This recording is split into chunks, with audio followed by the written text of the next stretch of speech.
Hi everyone, I'm your host Matt Salem, and you've tuned in to another episode of Our Best Behavior, brought to you by Behaviorally. We are the global digital-first leader in defining and diagnosing human behavior to help you achieve the most valuable moment in marketing, when a purchase transaction occurs. We are Behaviorally, the transaction experts. Each episode, we share insights on trending topics within our industry and of interest to our customers. Today, we're joined by Karen Lynch, Head of Content at Greenbook, to discuss the hot topic that is AI. In this episode, we will delve deep into the benefits, ethical considerations, trends, and advancements that AI brings, as well as its impact on personalized experiences and competitive advantages in a data-driven landscape. Karen, great to have you here. Thank you so much for coming on today. It's great to be here, and I'm, equally grateful that you've invited me, so thank you for that. Oh, our pleasure, our pleasure. So I wanted to start by asking you something. Are you a Seinfeld fan? I am. I mean, I have not watched it in recent years, but I was like an original, so. Okay, because while we like to keep it light here on the podcast, I will say we don't take it lightly. So obviously we had our little pre-call just to kind of make sure we were going to be on the same page prior to recording today. And as we were recording, it struck me today that was like the episode of Seinfeld where it's like, this is the show, because that last call could have been the podcast. It's like we're doing it again. It's like, it's true. Oh, this is the show right now. That's what the show is. It's about nothing, like that episode, if you've seen that. So that came to mind today. I thought I'd share that with you. But great to be with you again. And I wanted to jump right into kind of the topic of AI, and really just starting from a high level, because prior on that call, we talked about really how people have been using AI for years without even realizing it or knowing it. And I thought that would be a good starting point, kind of in the everyday. Can you elaborate on that? Because you were chatting with me about that last time.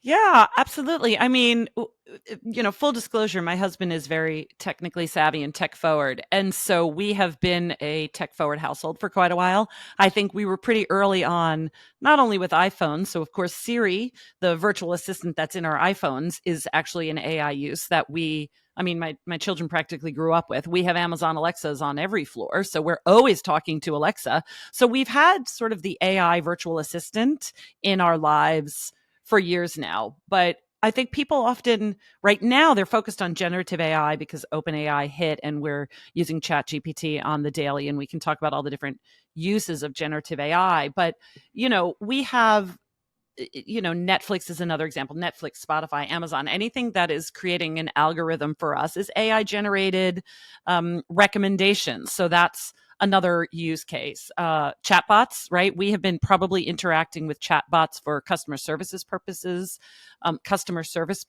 for a few years now. We've been interacting with, the machine to try to get some of our, I just think about airlines, like, what can we help you with today? And you type in something and you're totally unsatisfied, but that's what's happening, right? It's like, it's there, like it or not. Chatbots are another example of AI. And I mean, if you went industry by industry, in the world of sort of gaming, virtual opponents are nothing new. I mean, anybody who's ever played a game has played a virtual game where you're playing against somebody who's not a real person. That's artificial intelligence. Banking is relying on fraud detection. The auto industry is is experimenting with self-driving cars. That's AI assist. And the world of healthcare, there's a lot of kind of AI assisted diagnostics that are available. So AI in and of itself, not really new in our lives. We just haven't labeled it with the same intensity that we're labeling it now, with kind of generative AI becoming so mainstream. Yeah. No, those are all great examples. And, when you break it down like that, I'm sure all of our listeners are nodding their head like, wow, AI really has been around me too. Like, I didn't think about it that way, but that is all AI. That is all artificial intelligence helping us get throughout each and every day. I think what people think about now when they hear AI is ChatGPT and, everything that comes with it. And when you say chat bots, it's like ChatGPT is almost the next level, if you will, right? And we've seen really fast adoption of leveraging that platform, and just really quick uptake of different types of utilization for it, both personal and professional. And I think at first there was some hesitancy around using AI in that sense, maybe not playing video games versus another team or something of that nature. But, we think about ChatGPT and use cases, and, at first, what seemed to be hesitancy has since waned from what I'm seeing and has just become complacency. And I'm wondering if you're seeing the same. And if so, why do you think these attitudes and viewpoints and behaviors have changed? Yeah, I think it's multifaceted. I think when it launched, there was for many people like a holy cow moment, right, where they don't really know how to even adapt to this new reality where we can use these tools in our personal lives, which I think is the driver. I mean, for me, using ChatGPT, the first few things I did with it were all very experimental and hey, could it help me do this with like a curiosity? Like I didn't really need the information. I just was curious if it could do it. And so I Right. think the curious types started to experiment with it and then after a few like, oh, I see what it's doing. After a few personal iterations, you then started to see the world that could open up before you. And I thought, what if it created a user research guide for me? What would those questions look like? I wasn't even doing user research. I was just curious and tried to see what a discussion guide would look like that was AI generated. And it came back with something that I'm like, actually, this is a seriously good first draft. So that was a little bit like, all right, I see what you're doing here. And then it's just, I've started to rely on it more and more. It took me probably a few months to say, yes, I think I'll pay for ChatGPT and, do the subscription model. But Sure. I mean, I think that's a part of it is there's still a significant number of people. I don't know if you know this, Matt, that like haven't even tried it yet. So there's plenty of people who haven't gotten there yet. So even listening to this conversation, there might be listeners who are like, haven't even tried it yet because it is still in the scary stage. Sure. Yeah. So, I don't know, like circling back, I don't know if that really answered your question, but I think it's people started to try it. And then once you start to try it, not only is the growth of it just exponential, but your own personal use becomes exponential. Yeah. Yeah. I think that's right. I mean, barrier to entry is just getting people to actually click on it and use it at first, right? But then what are the barriers after that? I mean, maybe there's some concern about data privacy. Maybe there's some concern about is it accurate or, is it citing real sources? So, as people use it personally, I think they could start to feel more comfortable, particularly if they're asking things that are relevant to them. To your point, you're using it on a personal basis and you start to get comfortable. The answers are acceptable to you, whether right or wrong or indifferent. And that's when you probably start to feel more comfortable on a professional usage perhaps. And I think that dovetails into clients. What are you hearing from kind of the insights world in terms of their utilization of AI within the professional sphere? Is it really just kind of ramping up significantly?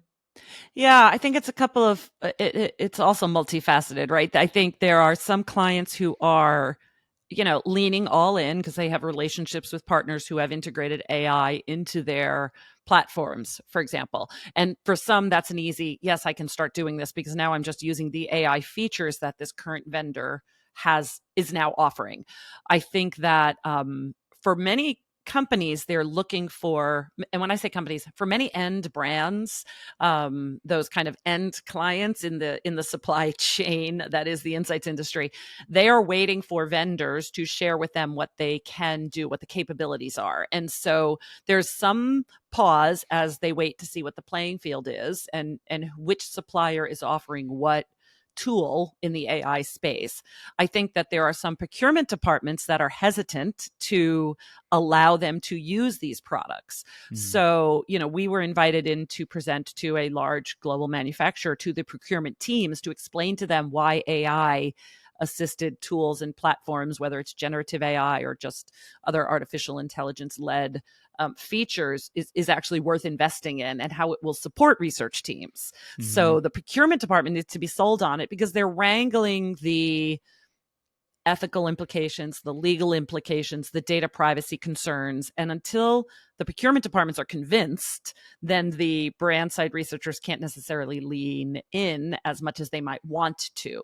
So I think that that's important for our listeners on a couple levels. So, those brands that are in your audience, they might know they're not alone if they are also dealing with some of that red tape internally to start to use these features of different platforms, but also for your partners that are listening, they really have to be mindful that the more versed they are on the legalities, the ethical concerns, the biases that could be introduced inadvertently, the better off they will serve, those buyers of their services. Yeah, yeah, and I think the data privacy and confidentiality piece is really huge for kind of those end folks, as you put it. And I think one area that I see being drilled down into is open versus closed systems, right? And it seems people are interested in having AI solutions that leverage a system that isn't just kind of out there like Chat GPT is. And I'm not sure if that's a dominant theme, maybe by your head nodding, yes, Yeah. that you're hearing about as well. Well, yeah, and if I put my own professional hat on, I make a decision every time I turn for work. This is not personally. I don't care if it knows what I have in my like. I've asked ChatGPT, hey, I only have chicken and corn and potatoes in my house. What can I make for dinner tonight? Because I think it's really fun to play around. But professionally, I'm thinking every time I go to it, is this something I want to put out there in the world? So if Mm, I'm putting in something that is like, hey, I need some good marketing-esque copy for a document I'm creating, then I might ask ChatGPT that, because I don't really care if words that promote my business are out there in the world. If it were mhm. customer data, that I'm going to go to a closed platform for. And we have a few partners that have that, right? They have some of our content or some of our own IP. We do a lot of reports, for example, the grit reports, and that I'm not putting out there into ChatGPT. There's no way I'm Yeah, giving that data to an open system, but I will go to one of our trusted partners and say, can you use your AI tools to help synthesize this or summarize this for me? And I'm keeping it in that safe space, what I believe to be a safe space. So I think yeah. that's the other little nuance to data privacy, is you have to have trust in whoever you're giving your data to. You have to have trust that they are going to protect it. Sure, sure. That makes a lot of sense. Yeah, in thinking about data, one of the things that we try to do in Insights is bring data to life, right? And create stories with data. And somewhat analogous there, when you think about bringing AI to life, you can have AI with a personality, right? So on a prior episode of Our Best Behavior, I was speaking about the bots that could potentially be created with AI. And one day, maybe we'll have agents doing our bidding, so to speak, for us in various places while we're physically in one place. So maybe right now I could be talking with you while the Matt bot is at my desk over there doing something that I need to get done for later. What do you think about AI and the potential future for it in terms of having it be a unique and distinct personality? I mean, we're already seeing that out there, and then furthermore, kind of doing our bidding and being our agents. I mean, I think it's closer than we think. If I think about, again, my own kind of experience, like I have been having conversations with the Waze lady. I don't know if you ever use Waze, the GPS system. Like I call the voice in Waze the Waze lady. So, I mean, I could be driving somewhere and then I say to somebody like, the Waze lady wants me to take a left here, as if she is a real person telling me where to go, or I'll say to my husband, do what the Waze lady says. Like, she knows what she's talking about. So I've already personified some of the AI in my own life. I have yelled at Alexa. If Alexa, she's probably going to respond to me right now because I said her name. Like, I don't know if you've ever said something. My son is named Alex. So every now and then, if I yell Alex, then she listens in and starts, and I'm like, no, no, no, not you, Alexa, go back to sleep. So like, I have personified some of this, and I think it's closer than we think that we can give them identities that become quite real for us, for better, for worse. I think it's I think it's a thing that we're really close to, and on websites that have bots, for example, I don't really mind interacting them. If we go back to that customer service example, I Mm, don't mind interacting with them as long as they are serving me. Then I'm cool with it. I just get really frustrated if I'm talking to a bot and they're like, "Did this help?" And I'm like, "No, it didn't help. Can I have a human, please?" Like if they're right. helpful bots, I think they could become our friends. If they're not helpful, then we're going to want them to go away. Yeah, that's a great point. I mean, there are times when I've used, for example, on Amazon, you have a question about a delivery you got, right? And you get one of those chat bots. And sometimes it works absolutely fantastic. It saves a ton of time, it gets right to the point. And there are other times where you type in something and you feel like the answer you get, it's like, no, no, no, you don't understand me. Yeah, And you try exactly. to go again and you try to go again. It's like just real person, operator, Oper- operator. You keep typing operator over and over again until it gives you exactly. somebody, right? Yeah. And I do think that that experience in and of itself could hit you a bit different if it's more personified, right? Because that's just typing away. Whereas if you're talking to someone, even if the answers are a little off, and still, admittedly, they need to be better than they are at times now, Yeah. even if the answers are a little bit off, if you feel like you're actually talking to somebody that has a personality, I Yeah. think you might be a little bit more understanding and patient. I don't know Yeah. if you feel that that can help interaction and alleviate some of that frustration, perhaps. Probably because I think we're kinder or more patient with human beings, whereas the Right. machine, I'm very quick to want to just be like, I'll just hang up on you. I don't have to be polite to you. Have you ever said thank you to Alexa, for example? Like, sometimes you're like, oh, thank you. That's very helpful. And then you're like, what are you doing? I don't have to be this polite to the artificial intelligence. But the more human it becomes, the more we're going to want to extend those basic courtesies to. And we won't just ignore them and say operator. Right, right, exactly, exactly. And I think, in having it kind of integrated into our lives, and then I think about me on my end and my children, like they're asking Alexa sometimes, like, Alexa, when's your birthday?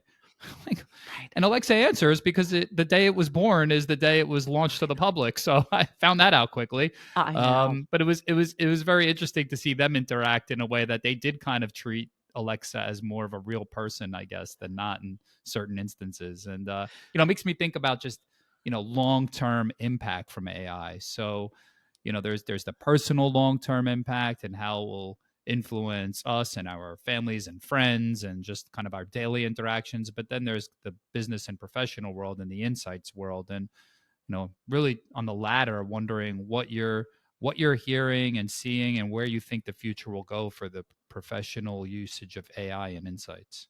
Yeah, I mean, I think it's such an important question because, like, right now, there's a lot of use cases about AI to summarize. Yes, absolutely. There's going to be AI guided sort of data analysis. Yes, absolutely. Like, we can all see these very clear reasons why the machines are going to be better at some of that analytical work that we need to do as researchers, whether it's structured or unstructured data. So, kind of in thinking that through, I think people need to really start to use the tools that are available, because what AI has the potential to do for us is free up our time and our resources and our mental energy by doing some of the work that's hard, so we can be more strategic in our thinking and we can be more consultative and we can give guidance. So if we're not doing the mundane tasks of our work that these tools can help us with, then our brains are free to stop being task oriented and to be more strategic in our thinking and higher level. So I think that's a really big deal, just in terms of like the efficiencies that we can save, the productivity uses for AI. I think that the possibilities also that are out there, I personally am really intrigued with synthetic respondents and the whole idea that we can create personas that can Mm. answer questions similar, like the AI can be trained to be representative of a persona, for instance, or a segment of the population, and answer questions accordingly is really interesting to me right now, because Mm. we know that people's behaviors aren't set in one moment of time. I mean, what I do today might be very different from what I choose to do tomorrow. All it will take is the right motivational speech, or the right, like, come to Jesus talk, or whatever it is that change that triggers a behavior change can happen tomorrow. So how will these synthetic respondents stay true to life? And maybe I'm Mm. jumping ahead, but that's an area where I think we really need to be paying attention to as a profession, as an industry, because I think it's here. I think plenty of companies are experimenting with it, and I think we really need to be paying attention to that. Yeah, that's a really interesting area to keep an eye on, and also an interesting point you make about context, because context is critical and how it impacts us day to day. How do we get those nuances, and/or does it help to remove some of those nuances potentially from AI? Because maybe you're just getting more of the straight shoot, absent having a bad day. You get home and the house is awry for some reason, or whatever kind of might influence you and bias you from the outside. So Is that a positive that AI might be able to eliminate that and just give you kind of the straight talk, so to speak? Or is it a negative because that's the reality of being human? I'm not sure. It's a very interesting point that you bring up. Yeah, and I think the skill sets are going to have to be around validation and if again professionally with my professional hat on, if the AI tells us what trends in the data are, we need to be able to either gut check that or literally fact check that. Like with synthetic respondents, I think people are going to need to be able to get out there and talk to real humans and say, hey, is this right? Like, does this resonate with you? How relevant is this? So I think that we're going to need to do more things professionally, just like I might, going back to ChatGPT, there was a time when I put something in there and when I got back, I literally said to it, is this true or did you just make that up? That was my response to it. And they came right out and said, this is actually fictional. And I was like, well, thank you for your honesty, but maybe tell me that first. Like Right. it was this, so I feel like we're going to have to do some fact checking the Yeah, like more we lean. disclaimer. Yeah, disclaimer. I'm not sure if this is true or a hallucination. I don't really know. So we have some Yeah. work to do. We're not there yet, and maybe we will be in 6 months to certainly to 12 months. It's going to happen quickly, probably as these systems iterate and get better and better. Well, we always hear about the interaction of AI and human being necessary. So maybe it's something along the lines of, you have some human shoppers, dare I say the word respondents that we talk with, right? And then we talk with the personality, the AI personality that's supposed to represent that shopper segment and see if we get similar answers to what they provided us in a 30-minute IDI. Right. And then Right. after that, the AI won't care how long it's sitting there. So if you want to talk for 60 more minutes or 120 more minutes, and you want to do it whenever you're ready to do it on your own time, that could be a way maybe that we mix AI and human and try to validate in a way as Yeah. you Yeah. raised. Yeah, for sure. Yeah. I think that's going to be a big shift in our industry. I think we're going to have to do a lot of validation research or a lot more Yeah. validation research. Yeah. Yeah. So thinking really far out, big picture, when you talk to people, what's their gut in terms of AI bringing us utopia or the world of Terminator? What do you what do you what do you think? What do you think from what you hear? Are more people scared of that, or are more people thinking about the potential benefits and how it will make life easier and better in the long term? I've not quantified it. So that'll be my disclaimer right now. Is I Anecdotally. anecdotally, I think that one conversation I had when we go to that, the world of Terminator, I think about the fact that we have other things in our world that are of concern that bring us closer to that. Like when we have terrible air quality and we think, are we going to be living in a bubble because we can't breathe? Like, is Right. that going to happen? Because that brings us closer to the end of the world version of AI, right? Where everything looks, very dystopian. So I think on a really bright, sunny day, then more people are thinking, oh yeah, I got this. We're going to be able to incorporate it into our lives and make it better. I'm not a futurist, so my gut would be people are split, really worried about the power that we give to the machines, but I think at the same pace there are governing bodies who are working harder than they might have imagined to make sure that doesn't happen, that it doesn't run away with us and we can stay in that kind of Pollyanaville. I think one of the analogies is, do you remember a few years ago, like everyone was terrified of identity theft? Like it was for like maybe 10, 15 years ago, all we were talking about was, identity theft. And it felt like every other day we were hearing somebody got their identity stolen. And Yeah. it was a really scary time. And I don't think it just came up for me this weekend because I was reflecting upon the last time I actually had my social security card, because my wallet was lifted and my social security card was in there. So I don't have the tangible Oh card. gosh. I Okay. know. Scary, right? It would have been really Yeah. scary when I think about that. When it first happened, I was like, oh no, that's it. I'm done. And knock on wood, the reality is banks have done a really good job, and lenders have done a really good job with fraud detection and Mm. with some of the protections that they have in place. So the fear often leads to these stringent controls that we need. And I think that's what's going to play out with AI. I think that right now there's fear, and we are going to start to get the guardrails and the constraints that we need to operate in this space more safely. I mean, that maybe is rose-colored glasses on my end because I tend to be an optimist, but that's what I think will happen. I think that we will figure this out, how to venture into this world in a safer way. I love that outlook. I feel like I tend to be glass half full as well, and I would love to adopt that point of view with you. Right on, we'll figure it out and we'll make the best of it. That's how I see it too. Yeah, yeah. So, as we begin to close out here, and in closing, I always like to ask guests something a bit more fun, I guess. And I'd be remiss after hearing your comment earlier in our conversation to not ask the best recipe AI ever gave you. Oh, that's so funny.